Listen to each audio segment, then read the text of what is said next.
the comparison between God or the universe itself as that sort of first thing. You often hear people talk about, is something eternal? Did something come from nothing? Well, what about God? Is he eternal? And so one iteration of that question, and again, there's thousands of versions of this that I've heard, but one is this. If it came from a creator, a mind writing code, where did that mind come from? This line of thinking asserts something could not come from nothing, which is logical, but did the creator come from nothing? The same logic must be applied again, but most are happy to stop at that point. So what would be your response to this? There has to be an uncreated first cause, an uncaused first cause. You can't go on an infinite regress of causes. Either the universe is the uncaused first cause, or something beyond the universe is the uncaused first cause. All the evidence that we know to this date, including evidence admitted by atheists, is that the universe had a beginning, that the universe can't be the uncaused first cause, that space, time, and matter literally came into existence out of non-being. In other words, there was no thing. And probably, Brandon, we need to clarify what no thing means, because Lawrence Krauss wrote a book about, 10 or 12 years ago called The Universe from Nothing, where he tries to explain how the universe could come into existence out of nothing. But even Krauss admits, when you press him far enough, his nothing is not non-being, as in no thing. His nothing is like quantum vacuum or some pre-existing material of space. And so his nothing was not non-being. Nothing is what rocks dream about, as Aristotle said. If I said I had nothing for lunch today, you wouldn't think I had a plate of food called nothing. You would say, well, Frank didn't have lunch today. That's what we mean, non-being. Something or nothing existed, no thing.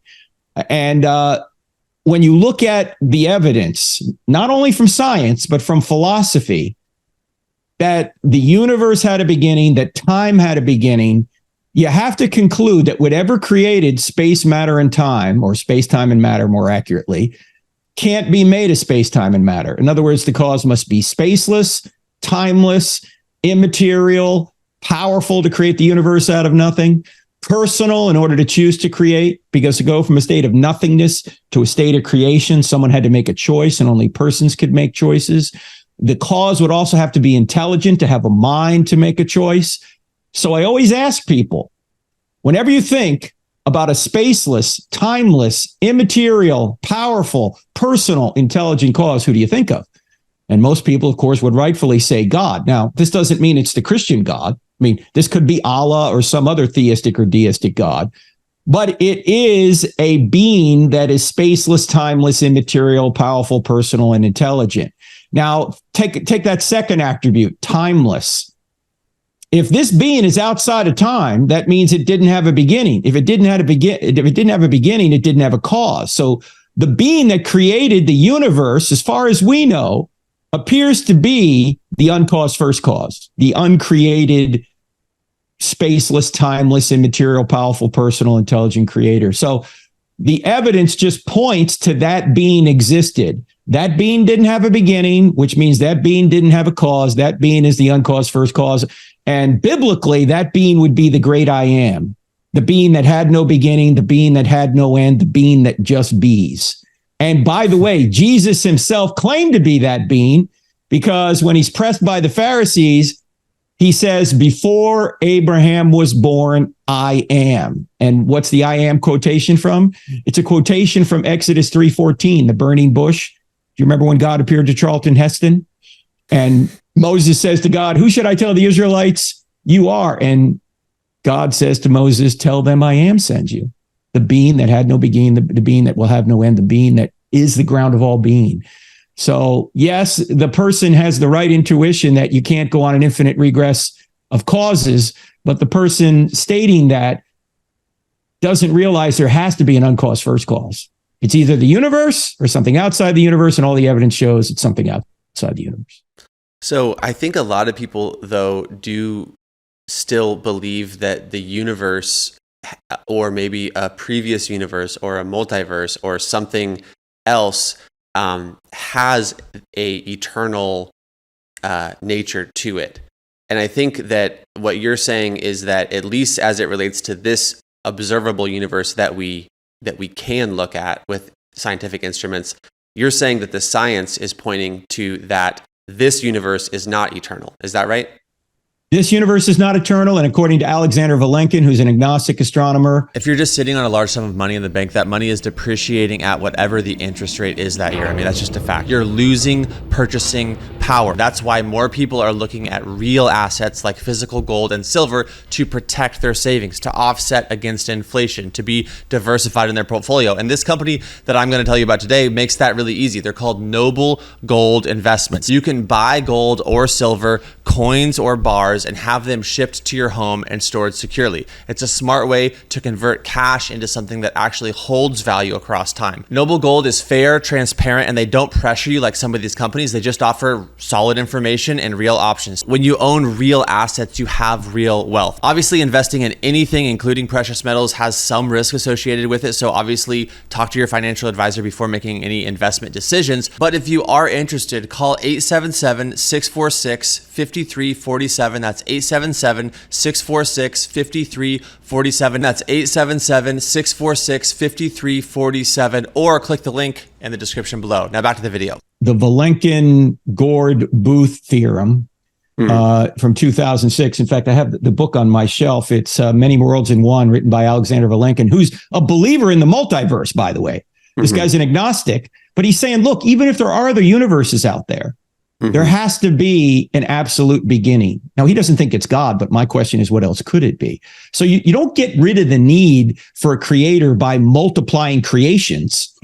You multiplying the need for a creator by multiplying creations. You know, who's creating these universes? Why are they out there? You can't go, these universes can't be eternal because in a time-space continuum like ours, you would never get to today if there were an infinite number of moments before today. If there were an infinite number of days before today, you'd never get to today because you'd always have to live another day before you got to today if there's an infinite number of days before today.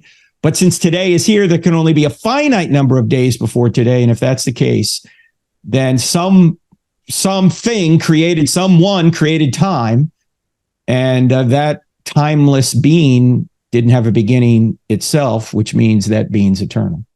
And I think I want to kind of do some justice to this question, just because it boggles the mind, honestly, in any scenario. It boggles the mind entirely to think that there is actually, like you said, no thing, absolutely nothing, and that somehow, for no reason, we get all of the complexity, beauty, design, meaning, human intelligence. I mean, just everything that we see today coming from literally nothing. That, I think, on its face is entirely absurd.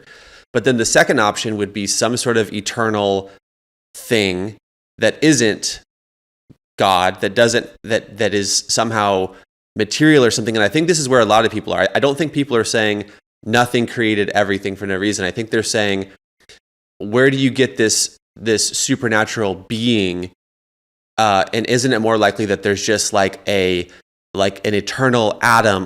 But to me, I look at that and I'm like, isn't that just like an eternal, like a rock? That just seems more absurd to me than like you said, someone who has the will to choose to create, or the creative apparatus to. But maybe unpack that a little bit, because I think that I want to be fair to say all three do kind of boggle the mind. An eternal God is a wild thing to think about. Existence itself, if you spend too long thinking about it, is boggling to the mind. So, but maybe zoom in on those two alternatives, and what would be your case for why God, in the sense that Christians mean it, is a better explanation for existence and the reality that we know than the alternatives to him? Well, let's say the alternative is an eternal universe, as you pointed out. Well, we know the universe is not eternal from science, number one, and we don't have time to get into all the details, but even Stephen Hawking, who was an atheist, said almost everyone now believes that the universe and time itself had a beginning at the Big Bang, okay? So time itself had a beginning. If time had a beginning, what could have created time? Only something timeless, something outside of time. And if you're outside of time, did you have a beginning? No, you're eternal. That's the point, okay? Secondly, prior to all this science being discovered, which really began with Einstein in, say, about the early 1900s, when he did his general relativity and special relativity equations and realized the universe had a beginning.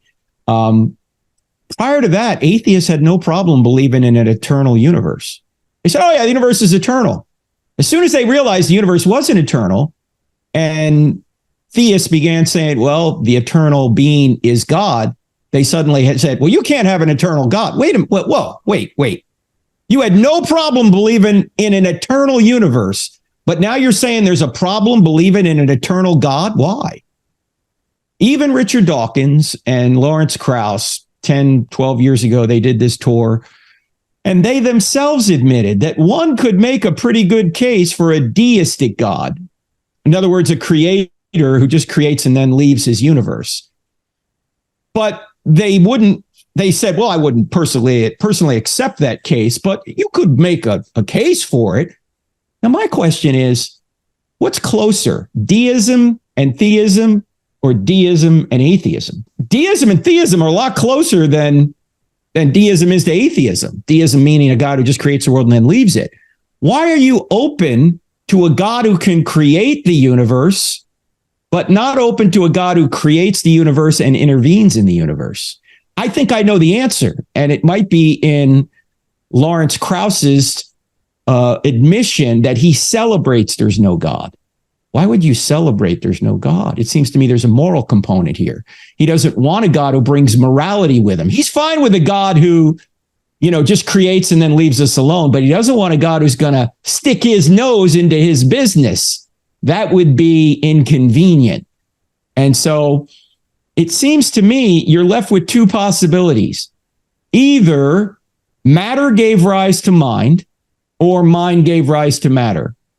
That's it. At the end of the day, those are the two worldviews. And all the evidence shows that mind gave rise to matter, that A, matter's not eternal. B, let me mention another argument. Matter's composed. And whatever's composed must have a composer. But you can't go on an infinite regress of composers. Eventually, you got to get back to an uncomposed composer. And that uncomposed composer isn't made of matter. You can't go on an infinite regress of composers. You can't go on an infinite regress of days. You can't go on an infinite regress of causes. You're ultimately going to get back to an uncaused first cause. And even if there are multiple universes, that doesn't solve your problem. You still are going to get back to a beginner somewhere.